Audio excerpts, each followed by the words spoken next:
Well, we made it through the night. What I thought was an allergy is definitely a cold. So we're dealing with that.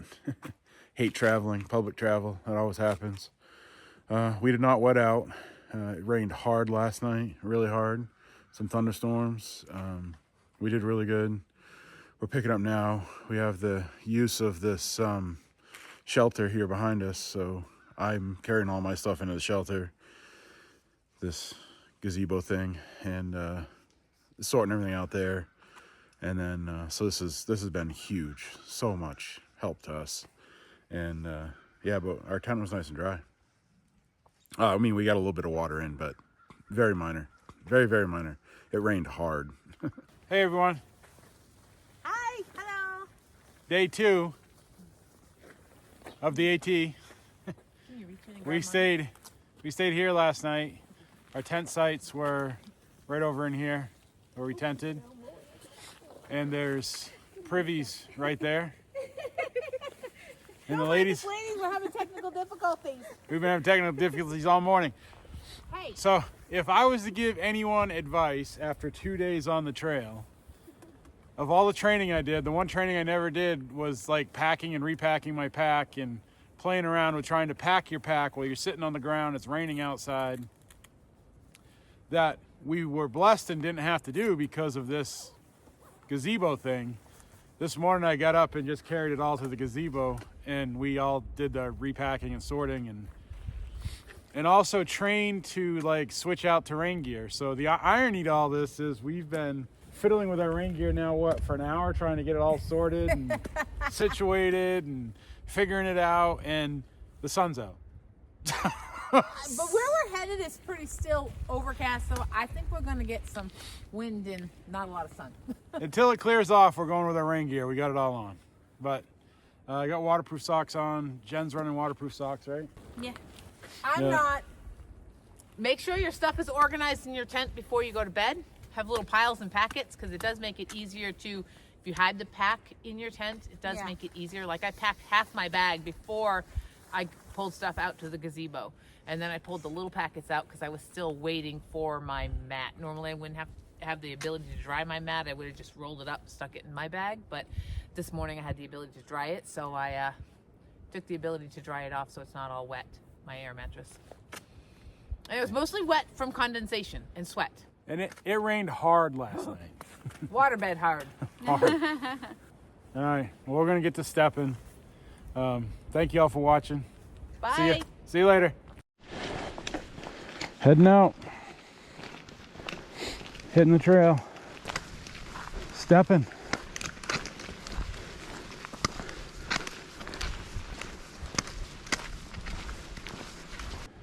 We come up on this ridge line and there's something been working the sides of the trails like crazy. I think it's wild hogs, but I don't know. I mean, this one went out in the woods a little bit, but I seen you know, whitetail work the ground, but normally they're like out in the hardwoods and they do like circles. This is like, I don't know, like it's like plowed up. So I don't know. I think it's wild hogs, but I don't know. I never seen anything like it. It's pretty neat.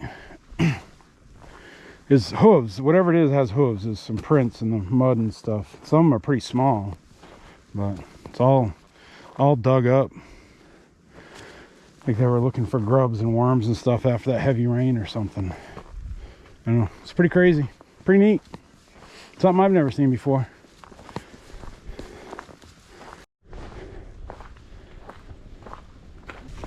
Look at all this in here. Over in there. All the way out there.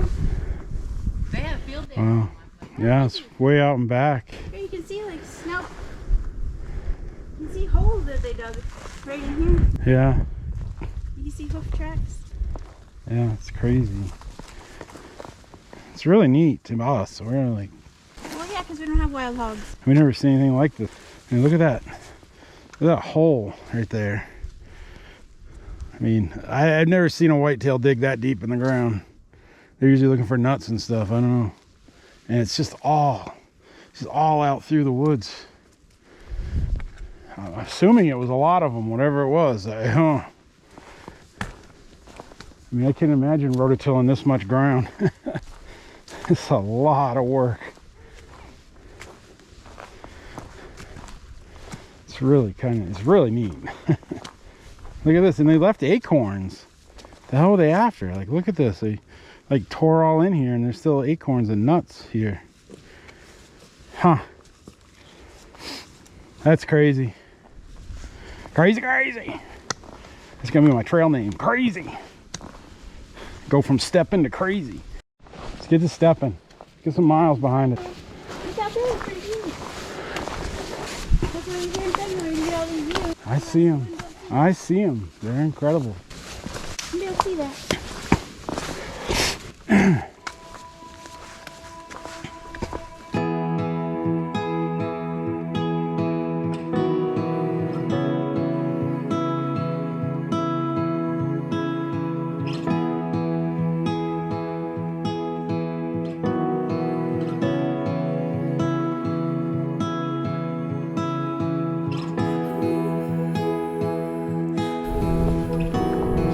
Pretty section of trail, sun coming down through the trees, so beautiful, warming. Oh, we're coming up on Hawk Mtn Shelter. Stop at Hawk Mtn Shelter and strip layers and get some water there. Hawk Mtn Shelter, that's where we're at. Let me get these things off. Yeah. It's not ready anymore. I'll just leave my back cover on. Yeah. I'm nice and comfy though, but no sense in wearing them if I don't need to. Yeah, pulling the ring covering off. I'm not taking too many pictures anyways. It's the only time we're gonna do this. Yes, it is. It's a beautiful morning.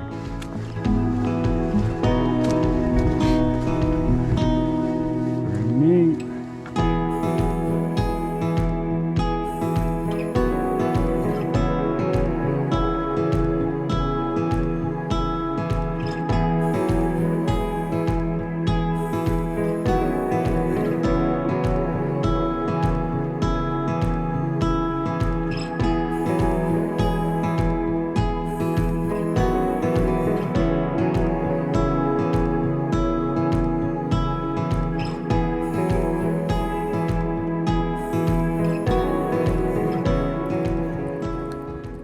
We're on top of some mountain.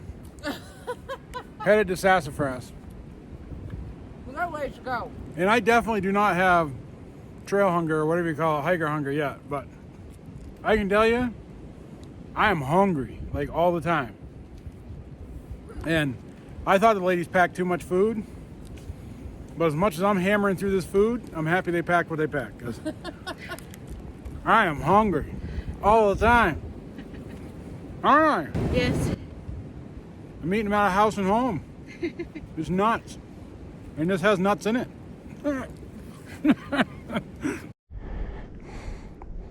I think that's Sassafras. I think. We're about to find out. We're at Horse Gap and we're headed up over Sassafras. One of the many, I guess.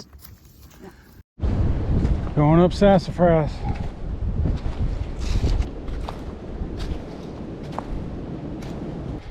Switchbacks, baby. Switchbacks. How did you get up there? It's a switchback. Look at how much I like this. It don't be weird.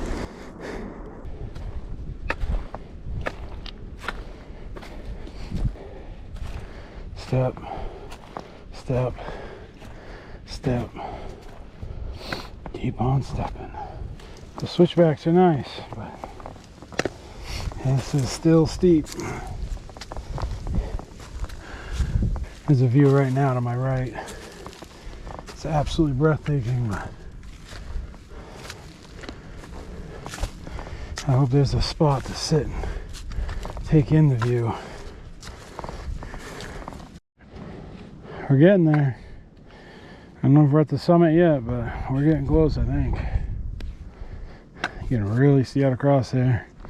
Some really cool mountains way out in the back there. I don't know if you can see them, but way out in there, like two knobs. There's like cell phone towers on top of them.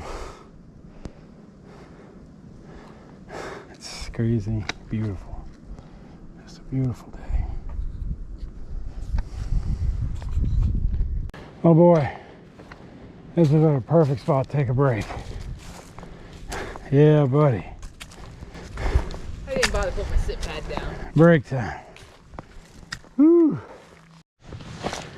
Coming down off of Sassafras into Woody. It's Woody Gap, right? No, Cooper Gap. Cooper. Into Cooper Gap. My cold has gotten to the point where we decided it's best if I probably get off and get someplace warm and try to rest for a day.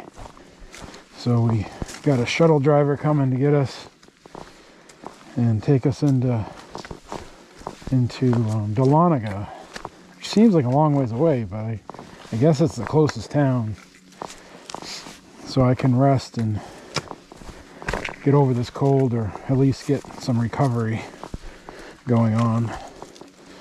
Nothing we had planned, but it feels in my heart like the right thing to do, so that's what we're doing.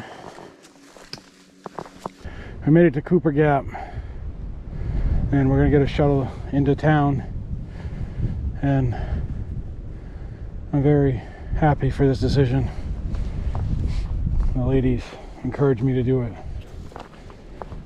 and Jen knows me better than I know me, and she said you gotta get off. I gotta let you rest. You gotta get off. So we're getting off trail because it's cold, and we'll get back on here. Alrighty.